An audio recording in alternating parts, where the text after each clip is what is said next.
এই ছেলেটি আকাশে উড়তে থাকা বোম্বার প্লেনকে গুলতি দিয়ে উড়িয়ে দিয়েছিল। সকালে যখন ছেলেটি স্বপ্ন থেকে জাগে এবং এই কথা তার মাকে জানাতে যায়, তখনই হঠাৎ তার মা আসে এবং তাকে দ্রুত জানালার বাইরে বের করে দেয়। সে শত্রুদের হাত থেকে বেঁচে যায়, কিন্তু পিছনে ফিরে দেখে যে তার বাড়ি আগুনে পুড়ছে। একা সার্গেই জঙ্গলের ভেতর দৌড়ে গিয়ে লুকিয়ে পড়ে এবং ভয় পেয়ে মাকে ডাকতে থাকে। সে বুঝতে পারে যে সে তার মাকে আর কোনোদিন দেখতে পাবে না। এখন তাকে নিজেকে শক্ত করতে হতো। তৃষ্ণা পেলে বৃষ্টির জল পান করত, ক্ষুধা লাগলে জঙ্গলের ফল খেত। রাত হতেই কাঠ কুড়িয়ে নিজেকে বাঁচানোর প্রস্তুতি নিত এবং নিজে নিজে বলতো, আমার কাছে গুলতি আছে, আমার ভয় নেই। জঙ্গলে 3 জন জার্মান সৈন্য আসে। ভয়ের চোটে সে একটি গাছের খোরলে লুকিয়ে পড়ে, কিন্তু উপরে তাকিয়ে দেখে একটি বিষধর সাপ জড়িয়ে আছে।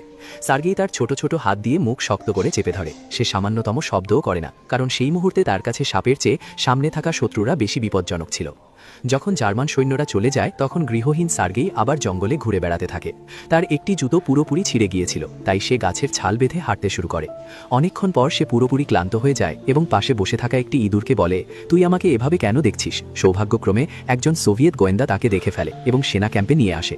যখন কমান্ডার সেই ছোট বাচ্চাটিকে দেখে, সার্গেই ভয় পেয়ে যায়। যে কমান্ডার সবসময় কঠোর থাকতেন, তিনিও তাকে দেখে কিছুটা নরম হয়ে যান। যখন সবাই তাকে জিজ্ঞেস করে যে তার মা বাবা কোথায়, তখন সার্গেই নিজেকে ধরে রাখতে পারে না এবং কেঁদে ফেলে। সৈন্যরা তাকে কোলে তুলে নিয়ে শান্ত করে। এরপর সার্গেইকে যুদ্ধক্ষেত্রে হাসপাতালে পাঠানো হয়, যেখানে তার দেখা হয় একজন মিষ্টি ও শান্ত স্বভাবের নার্স কাটিয়ার সাথে। সার্গেই দ্রুতই সৈন্যদের সাথে মিশে যায়। তার উপস্থিতিতে সৈন্যদের মনে কিছুটা উষ্ণতা ফিরে আসে। যে কমান্ডার কখনো হাসতেন না, তিনিও তাকে দেখে হাসেন। বাচ্চার আগমনে পুরো ক্যাম্প খুশি হয়ে ওঠে।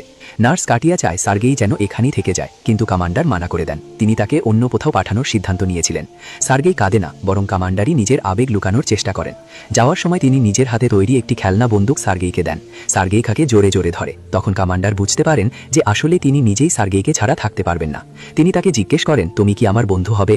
যখন সবাই জানতে পারে যে সার্গেই এখানেই থাকছে, তখন সৈন্যরা খুশি হয়। একজন বৃদ্ধ দর্জি সারা রাত জেগে তার জন্য একটি ছোট সৈন্যের উর্দি বানিয়ে দেন। উর্দি পরার সাথে সাথেই সে একটি খুবই সৈন্য হয়ে ওঠে।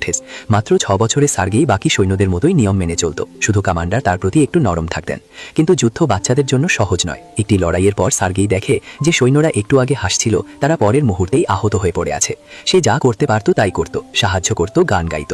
তার মাসুম কণ্ঠ শুনে অনেক সৈন্য আবেগপ্রবণ হয়ে পড়তেন।